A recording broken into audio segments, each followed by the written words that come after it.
everybody being here. I want you to ask yourself the question. In fact, I would encourage you to write this down. I want you to write this question down. What would be possible? Like, I love this question. What would be possible if failure wasn't an option? What would you create? What would you do? What career would you go after? What relationship would you pursue? What How would you treat yourself? How would you treat others? Right? Like, really asking, if failure wasn't a possibility, what would you create? What could you do? Well, in this conversation, I'm going to show you how failure is nothing more than an illusion, right? And you are the one that creates that opportunity within yourself. Now, there was a time in your life where you took a big risk and put yourself out there, and you received feedback that has now impacted you in a way that you don't want to ever experience that again. So our ego creates these wonderful things called patterns or paradigms or scotomas or lots of different words, where you don't want to experience that ever again. So you've put this label on it as failure. Well, and so imagine you having this part of you, like this experience that you had when you were younger, that you got humiliated. And see, when we are humiliated, what ends up happening is we literally lose parts of ourselves that end up being detached from who we are as a whole being. And so your ability to go back and look at where were you humiliated that separated you from your wholeness, this is your greatest opportunity. This is your greatest opportunity. So there's a movie out there called 4 Minute Mile. I think it's called 4 Minute Mile, but it's about a washed up coach that ends up convincing this protege to let him coach him. Now this protege had serious attitude issues. In fact, he was kicked off the track team because he was out of control, had seriously bad attitude about life. And this coach was a washed up drunk, right? And the coach wanted to have something to put purpose in his life again. So he goes and convinces his protege to let him coach him. And after long process, the kid finally says, okay, cool, I'll let you coach me.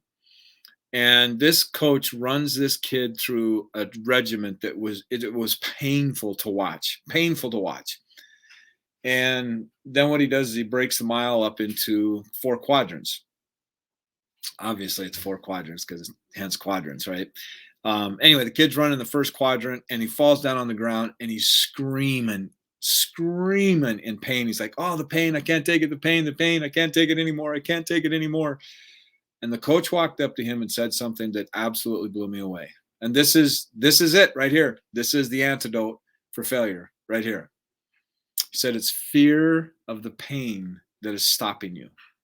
It is fear of the pain that is stopping you. And that is the same thing with us. This is what stops us from stepping into our greatness. It's fear of the pain. But see, friends, I want to offer you the antidote. Where does the pain come from? The pain comes from the narrative or the meaning that we attach to the outcome, right? And this is where guilt loves thriving. The guilt that we have within ourselves, or the lack of forgiveness that we have in ourselves, right, puts us in this position where we believe we have to beat ourselves up when things don't turn out the way that we hoped they would turn out. I mean, think about that. You beat yourself up for things not turning out the way that you would want them to turn out, rather than celebrating the fact that you got into the experience and that you learned some amazing things about who you are, and that you got some really great feedback and to make course corrections, which is mastering itself. Oh, by the way, speaking of that, I'm going to be doing a Mastering Potential workshop coming Monday at 6 p.m. Pacific Standard Time. You can sign up by going to masteringpotential.com. Masteringpotential.com. I'm going to be making all of my life works available. I've been in the process like this last year. I did, 2021, I did 4 courses, 3 group coachings, and putting together my membership. And you can have access to that at the masteringpotential.com. But I'm going to be teaching a master course workshop at masteringpotential.com on Monday night at 6 p.m. You can sign up by going there. And when you sign up now, really important is that you whitelist your email, because I've got some gifts for you that I want to send to you that you've got to make sure that if the email goes in spam and you don't see it, you're going to miss some really awesome gifts that I have prepared for you. So, my friend, um, this is what's really, really important. See, we are meaning making machines, and our ego loves to create patterns, and then our ego doesn't like to be wrong. So, what does failure mean to you? What does failure mean to you? And when do you attach that label to something, right? Because the part that's important is understanding that, it's just like Thomas Edison. Thomas Edison didn't fail 10,000 times when he was in the process of creating the incandescent light bulb. He found 10,000 times it didn't work. But see, if every time we move forward, we say that we fail, guess what? We are now we are creating strategies that demotivates us from stepping into what is possible. What is possible? I want to ask you that question. What is possible in your life? What is possible if you commit to your dreams, right? Like really go after what it is that you want to make happen. What is possible? And see, the more we can focus on that, then we raise above these lower vibrating things that want to keep us playing small, like guilt and shame. The voice of guilt and shame is, who do you think you are? Who do you think you are? You can't make anything happen. Remember last time we did this and you got humiliated? Remember that? That's the voice of guilt. That's the voice of guilt and shame. And see, our pride keeps all of this below us so that we're not able to step into who we are. How well do you celebrate your victories? When was the last time you went, you know what, you're pretty freaking amazing and you've gone through a lot of things and I'm super proud of you? Like we live in a society that believes that it's noble to beat yourself up. We live in a society, and look at what the news is all about. It's about humiliating people, right? Like they want to find the garbage.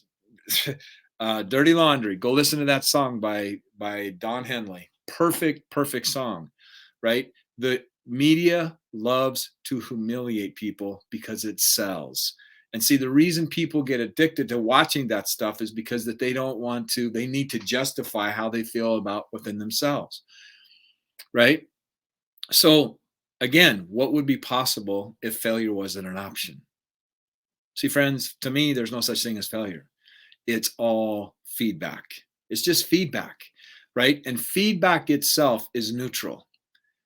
I appreciate everybody that is watching. Thank you all for coming on. It's good to see you. Where are you all checking in from, man? I'm getting like, this is awesome. Where is everybody checking in from? I love it. On a Saturday night, everybody is checking this out. I appreciate it. So, when you going back over your life, look at the timeline of the things that you have attempted in your life. Go over your timeline of the things that you've attempted in your life. And really, Southern California, glad to have you. I'm in Central California, so I appreciate people from California being here. What parts of your life do you wish would have been different than how they turned out? What parts of your life do you wish would have been different than the way they turned out? Right? Like, what do you regret? What are the things in your life that you regret? What do you have a lot of emotional charge around and how it turned out? Like, when was your heart broken? When did you take a risk and it didn't turn out the way that you wanted and you went, I'm never going to do that again? These are the parts of you that want to be loved and healed and supported so that you can get back up and create the life that you really want to create. This is what it's about. We are human beings. We're human beings, right? And it's not that we are it's not that we are it's not that we are resourceful. It's that we get into unresourceful states, right? You are resourceful beyond your wildest imagination. But see, we get into these unresourceful states that make us believe that we're not able to achieve and create what it is that we really want to create in this world, right? So I had an experience. I have never, ever, ever shared this in public. Never shared this in public before. When I was going to college, there was a gal that I was head over heels in love with. That's awesome. At this point, nothing, because yeah, good. I had this gal that I was crazy about, and I had this sponsor that I was working with, a mentor that I was working with, and he's like, dude, you got to get this, you got to get her out of your system. You got to go look her up. So I go look her up, and I hadn't talked to her in a while, and found out that she was giving a baby up for adoption. And I was like, oh my gosh. And then I called him back and I said, hey, man, she's giving a baby up for adoption. He's like, that baby's yours. And I'm like, no, there's no way. There's no way. And I went and looked at the receipts the last time we were together, and it was about 2 weeks shy of 9 months. And I'm like, oh my gosh. Oh my gosh. So I called her back and I said, hey, um, we're going to stop the adoption because I want to find out if this child is really mine or not. Of course, when I called her back, I knew that I was possibly going to destroy any opportunity of us getting back together. But see, this is what's important. The decision I made in that moment, and this is really something that was life changing for me. The decision I made in that moment was I couldn't spend the rest of my life not knowing if there was a child out there that was mine. That was more important to me than if she and I ever got back together again. See, every decision you make is you defining what you really value, right? And if there's something in your life that you have hesitation in creating, it's just an opportunity for you to see what is it that you're committed to.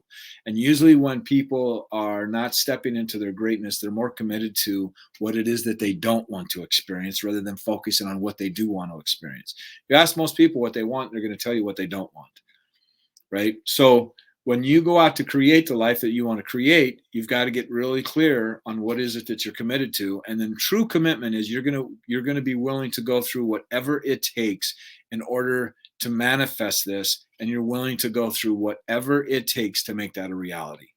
Right? That's true commitment, based not getting caught up in the emotions, not getting caught up in the setbacks, whatever it is, you're able to stay the course and stay committed to what it is that you want to create. Because the reason you put something outside of you is because you get to be a different version of who you are, right? That's exciting, right? But see, for us, our biggest fear is loss, right? Like being separated from our tribe and loss. So asking yourself, what are you afraid of losing?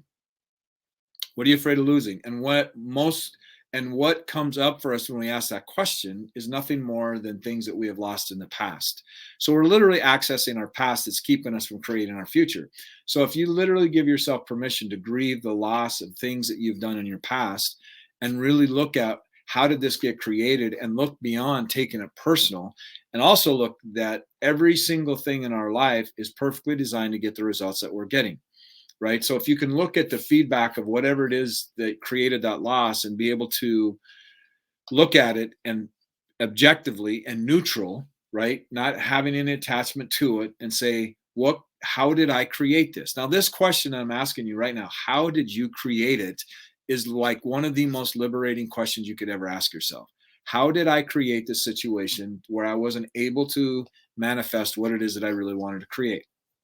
See, we cannot manifest from a state of fear. However, we attract what we are afraid of so that we can have opportunities for us to step into a more expanded version of who we are.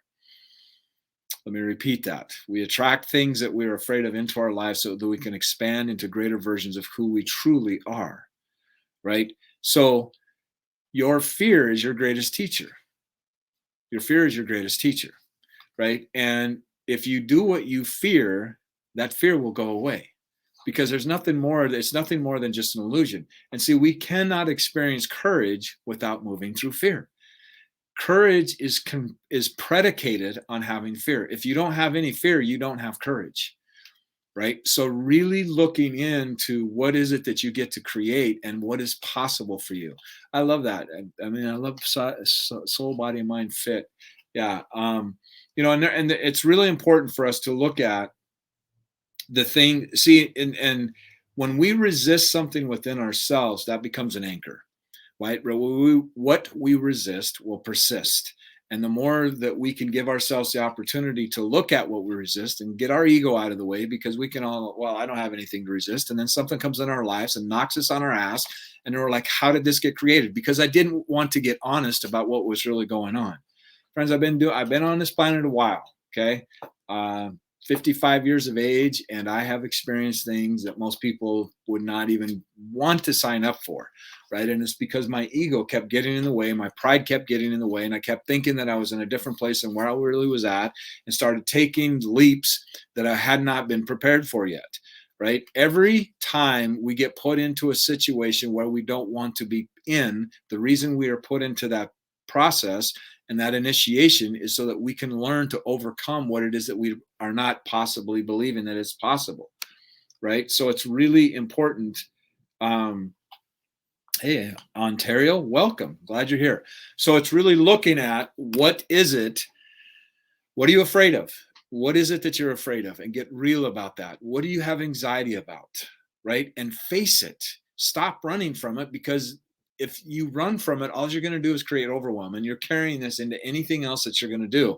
And all it comes down to is you trusting your ability to stand in the unknown, as long as you need to stand in that unknown in order for you to create what it is that you want to create. That's your truth. That is your truth, right? And get really clear on who you get to become in order to create what it is that you really want to create, right? Um, yeah, toxic relationships are great teachers. They're great teachers. And we will attract into our lives at the vibrational level that we are at in order for us to transform and transcend what needs to happen in order for us to create what it is that we really want to create, right? Creation is all about preparing us. And we're going to be put into situations that are going to be initiative and catalyst in order for us to become. So, like, you can say, I want to have $1 million business. Okay, cool. Well, then what person do you need to become in order to create that $1 million business, right? So it's the same thing as, when is a problem no longer a problem, right? When we've discovered the solution. And see, if on the other side of what we're afraid of. So I always use this story when I'm talking with my clients.